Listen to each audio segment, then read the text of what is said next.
Steel ప్లాంట్ను పరిరక్షించే బాధ్యత పూర్తిగా తీసుకుంటానని ఏపీ టీడీపీ రాష్ట్ర అధ్యక్షుడు పల్లా శ్రీనివాసరావు కార్మికులకు భరోసా ఇచ్చారు. విశాఖ స్టీల్ ప్లాంట్ ప్రైవేటీకరణకు వ్యతిరేకంగా కోర్మంపాలెం వద్ద కొనసాగుతున్న దీక్ష 1223వ రోజుకు చేరుకుంది. ఈ శిబిరాన్ని టీడీపీ రాష్ట్ర అధ్యక్షుడు పల్లా శ్రీనివాసరావు సందర్శించారు. ఎంతో మంది ప్రాణత్యాగాలతో స్టీల్ ప్లాంట్ ఏర్పడిందని, కేంద్రం రాష్ట్ర ప్రభుత్వం దృష్టికి తీసుకువెళ్లి ఆర్థికంగా ప్లాంట్ను ఆదుకునే ప్రయత్నం చేస్తానన్నారు పల్లా శ్రీనివాసరావు.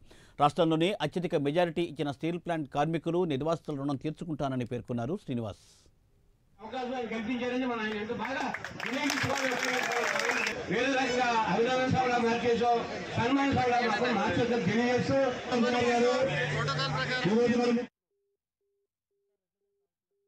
నేను ఇక్కడ అలాగే గాజువాక శాసనసభ్యుడు హోదాలో ఇక్కడికి రావడం జరిగిందండి. ఎందుకంటే సుమారు 3 సంవత్సరాలుగా ఈ టెంట్ నడుపుతున్నారు.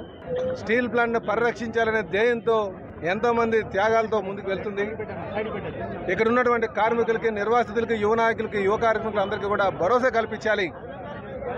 నేను మీకు అండగా ఉంటాను. నన్ను ఏదైతే ఇంత అత్యధిక మెజారిటీతో నన్ను గెలిపించారో ఆ రుణం ఖచ్చితంగా ఈ ప్లాంట్ను పరిరక్షించి తీర్చుకుంటాను అని చెప్పి భరోసా కల్పించడానికి ఇక్కడ రావడం జరిగిందండి.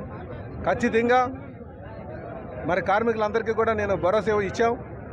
ముందుగా అక్కడ స్టేట్ గవర్నమెంట్తో ఉన్నటువంటి ఏవైతే లీజులు ఉన్నాయో, అటు శాండ్ లీజ్ కావచ్చు, క్వాచ్ కావచ్చు, మ్యాంగనీస్ కావచ్చు, ఇవన్నీ కూడా ముందు రెన్యూల్ చేయమని చెప్పేసి వాళ్ళు కోరారు.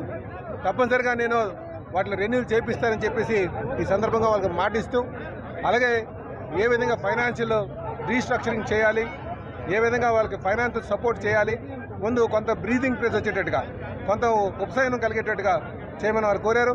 తప్పనిసరిగా ఈ వీక్లోనే నేను ఎంపీ గారిని తీసుకుని మేనేజ్మెంట్తో మాట్లాడి రాష్ట్రం నుంచి ఎటువంటి సహాయ సహకారాలు అందించాలి, అలాగే కేంద్రం నుంచి ఎటువంటి సహాయం కోరాలి, ఎటువంటి దాన్ని డిమాండ్ చేయాలన్న విషయం మీద మేము ఆలోచన చేసి డే టు డే మేము ప్లాంట్తోని, కార్మికులతో, అటు ప్లాంట్ యాజమాన్యంతో, కార్మిక నాయకులతో మరి డిస్కస్ చేసి ముందుకెళ్తామని చెప్పి ఈ సందర్భంగా తెలియజేస్తున్నాం. రాష్ట్ర